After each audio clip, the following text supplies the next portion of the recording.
I dropped my wife off at JFK, thinking it was just another routine business trip to Boston. But just as I was about to drive home, my 9-year-old daughter grabbed my hand, her voice trembling. "Dad, please don't go home tonight. I know something about Mom. You have to believe me this time." I looked into her eyes and saw real fear. I believed her, and we hid. And what I witnessed next still haunts me to this day. Before we get to what my daughter saw that made her beg me not to go home, tell me in the comments, where are you watching from and what time is it there? I want to know who's awake right now. Listening to the moment that saved our lives. Tuesday night, JFK Airport. Rain hammered my windshield as I pulled up to departures. Rachel leaned over and kissed me quick. "Already drove my Tesla there yesterday for the prep meetings," she said, grabbing her carry-on. "So you've got the family car this weekend, honey? Sounds good. See you Thursday night. Love you." "Love you too." She disappeared through the sliding doors. Gray blazer, dark hair pulled back, every inch the professional heading to Boston. I didn't see the lie. Behind me, Emma was silent in her booster seat, fingers twisting the straps of her unicorn backpack. At 9 years old, my daughter was the watching type, the kid who noticed things others missed. I shifted into drive and merged into airport traffic. Just another Tuesday night drop-off. Just another business trip. Just another... Emma grabbed my arm. Not a tap, a grip. Her small hand clamped onto my forearm hard enough to make me flinch. "Dad, we can't go home tonight." I glanced at her in the rearview mirror. Her face was pale. Her eyes were too wide. My first instinct was to sigh. Another worry, another shadow that wasn't really there. I opened my mouth to say something reassuring, something dismissive, but her hand was shaking. "Please," her voice cracked. "Please believe me this time."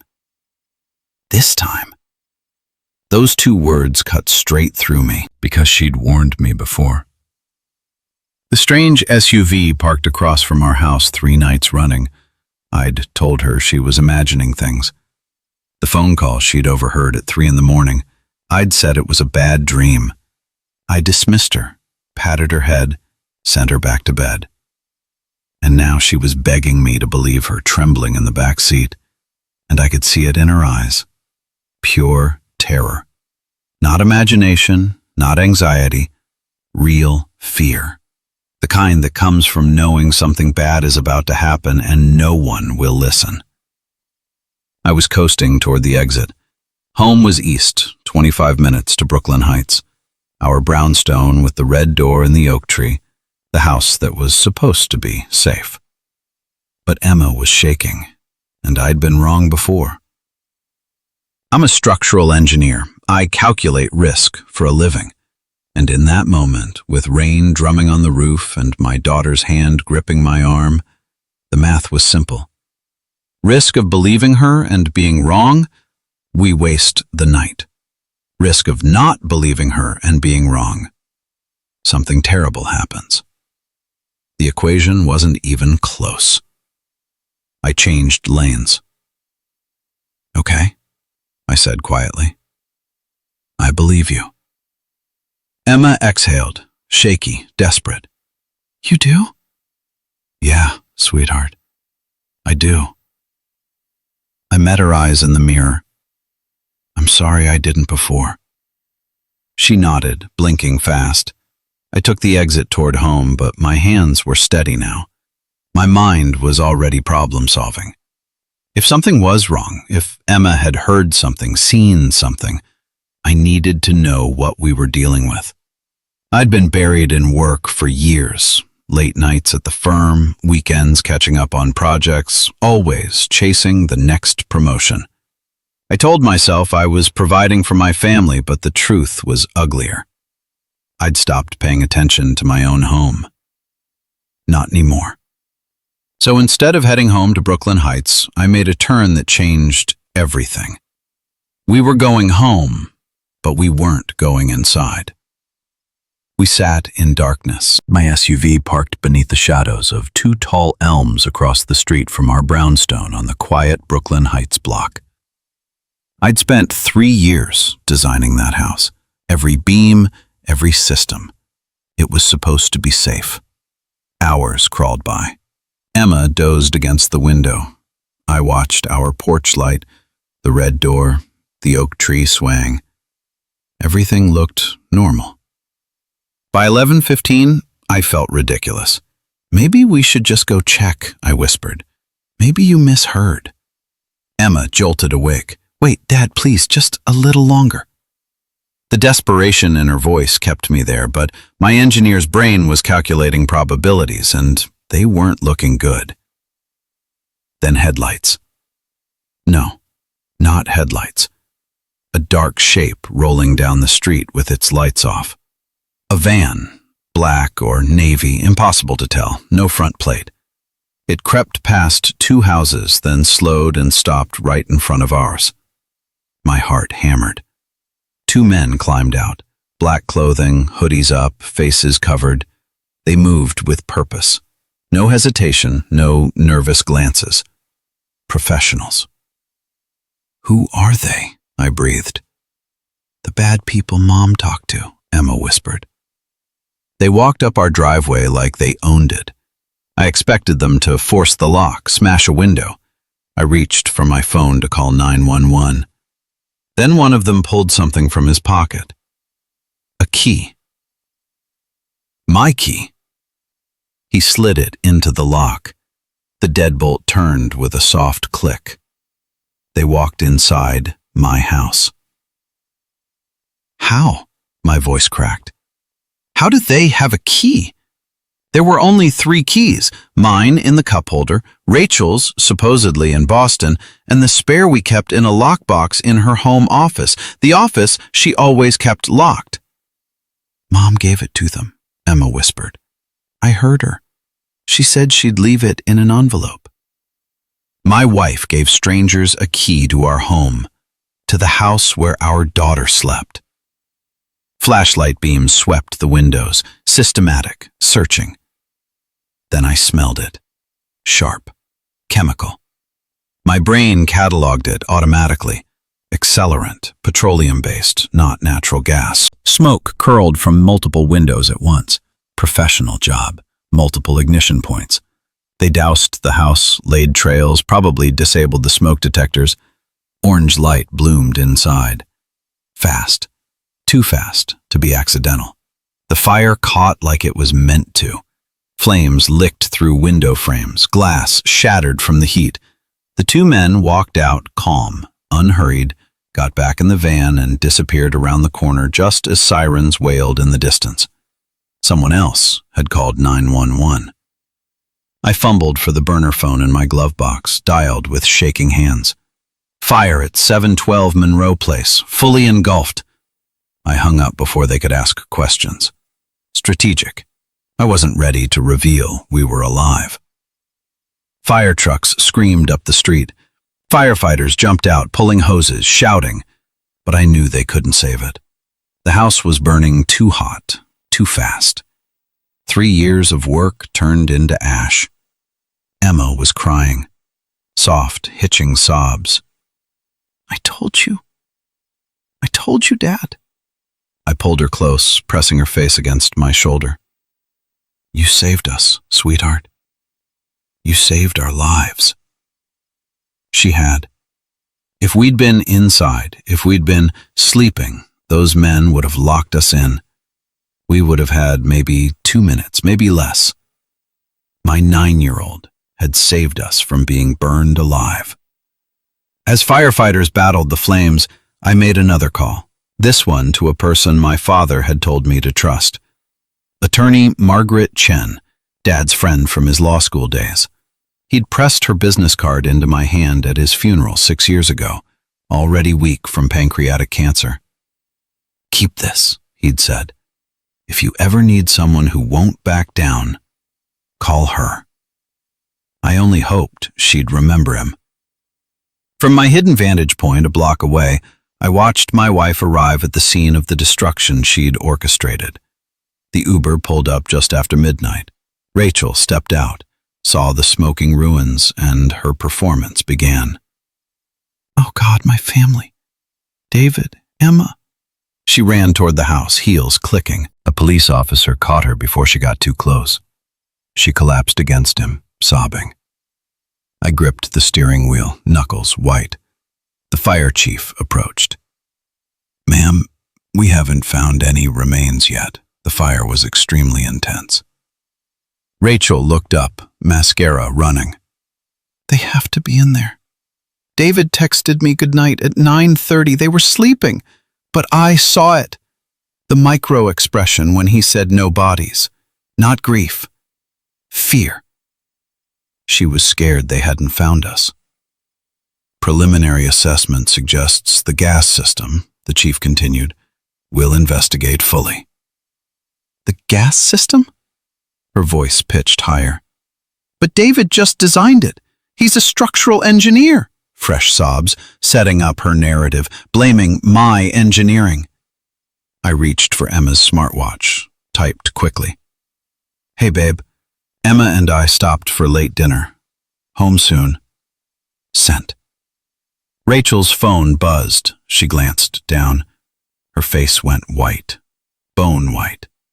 She looked up, scanning the crowd, the shadows, eyes wild, no longer performing. Pure panic. She knows we're alive.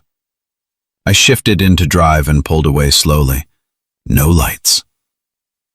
Dad? Emma's voice was small. Why don't we tell the police? I chose my words carefully. Because right now, it's our word against Mom's. She has an alibi. Cameras saw her at the airport. We need proof first. Remember how I didn't believe you? Adults make that same mistake. Emma nodded slowly. Evidence, like on TV. Exactly. I drove to a cheap motel near LaGuardia, paid cash, gave the name Robert Miller. The room smelled like old smoke and disinfectant. Emma collapsed onto the bed, asleep within minutes. I sat in the bathroom, door closed, my father's business card trembling in my hands. Margaret Chen, attorney at law. 3 years ago, dying from cancer, Dad had pressed this into my palm.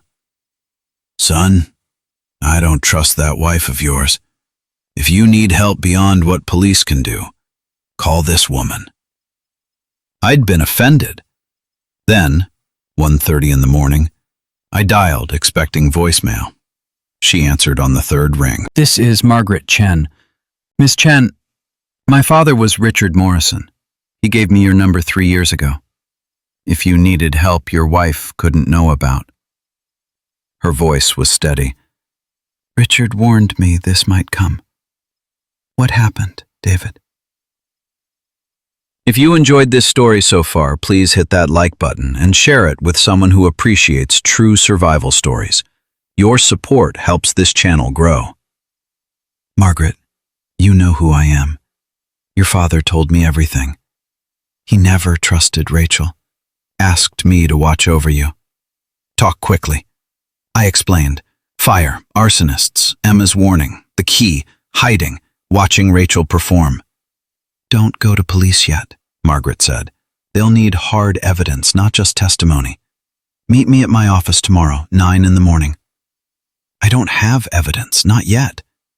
Her voice carried certainty. But I know exactly where to start. Your wife's car at the airport.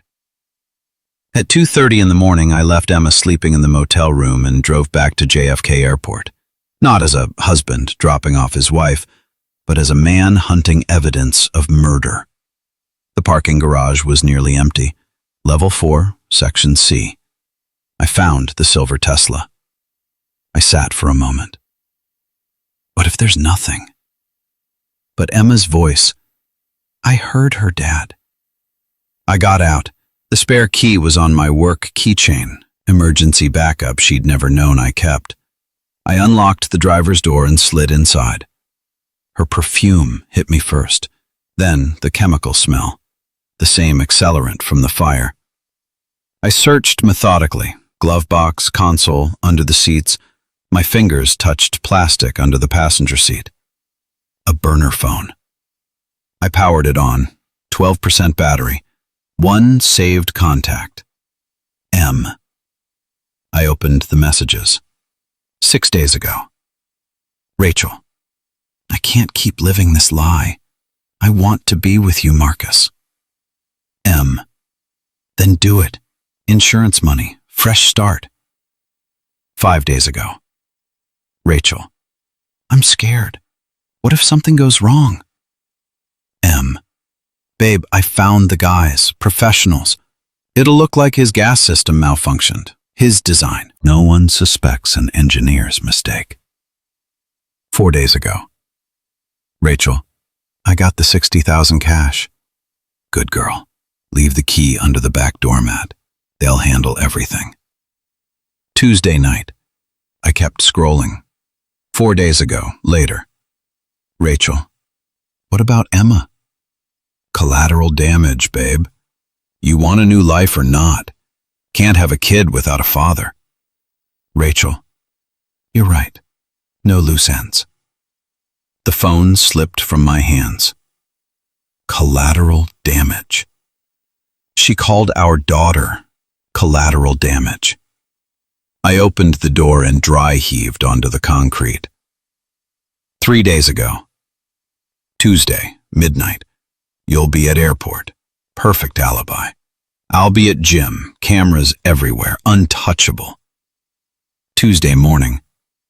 Rachel, I love you. Love you too, babe. Tonight we're free. By tomorrow, you're a rich widow. I forced myself to keep searching. Glove box, receipt, $60,000 cash withdrawal. Monday, Rachel's signature. Center console, airport locker key, number 349. Life insurance documents. David, $4 million. Emma, $750,000. Beneficiary, Rachel Morrison. Trunk, my blueprints. My gas system designed for our brownstone, covered in red circles. Rachel's handwriting.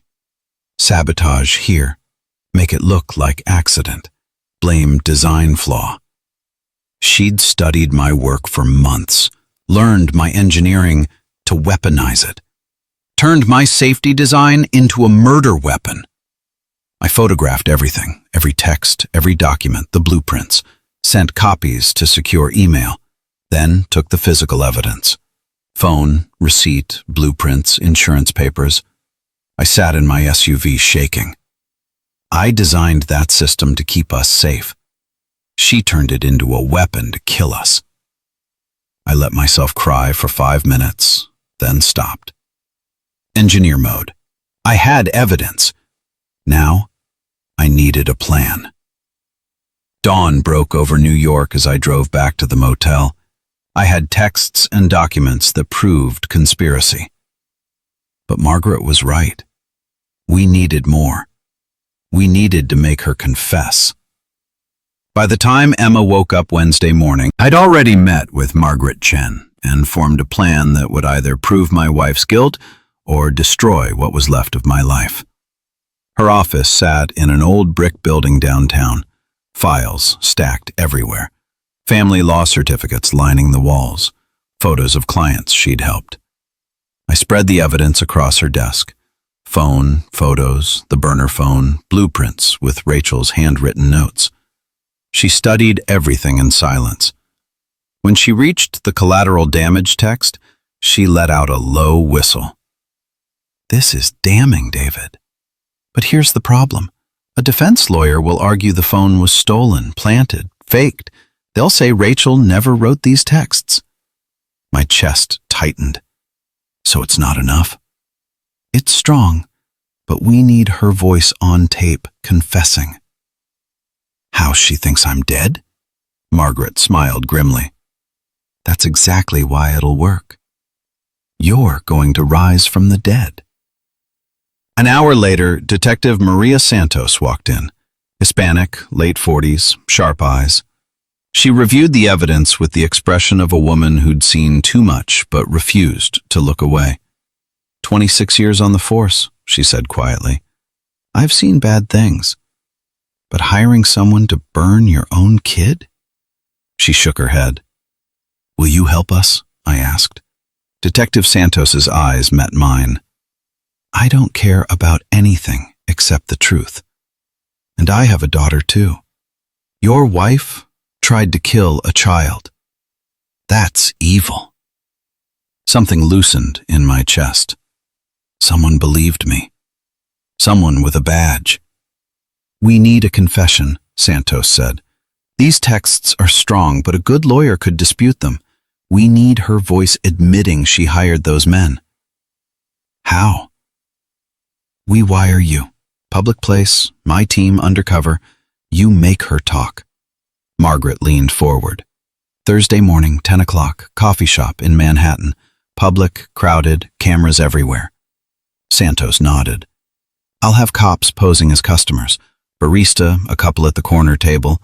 I'll be in a van outside with the audio feed. But she thinks I'm dead, I said. Why would she show up?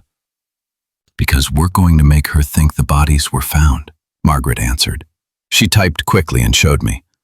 Mrs. Morrison, this is Fire Investigator Lopez. We found remains in the rubble. Need to discuss identification and insurance claim procedures. Can you meet me tomorrow, 10 o'clock?